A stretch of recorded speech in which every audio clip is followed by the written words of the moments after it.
Well, it never fails. You go to work on a project and your dang tools just break. It's so frustrating. Well, before you just throw your rotary tool in the trash, I'm gonna show you a very common problem with rotary tools, and it's super cheap to fix. Whenever you're working on any kind of power tools, the first thing you're gonna do is unplug it so you don't have an accident. Next, you're gonna grab your handy dandy little screwdriver wrench that it came with, and if you look on both sides of most rotary tools, see those little round things that look like they have a screwdriver slot in there? Well, that's because they do. Take the flat end of your screwdriver wrench, put it right down in there. So again, see that slot in there? Your screwdriver fits perfect in there.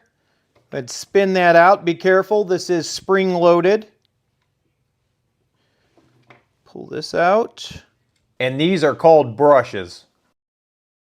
Look at how worn out that is. Flip it over, do the other side.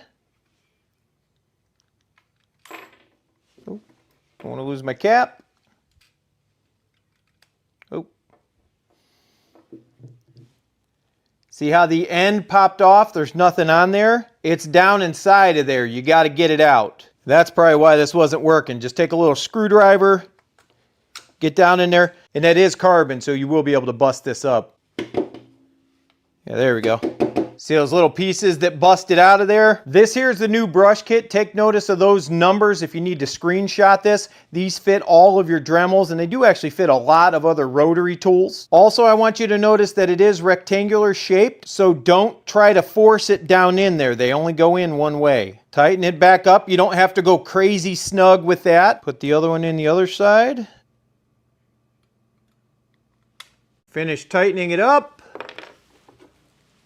Let's plug it in. Now you just flip it on, see if it works.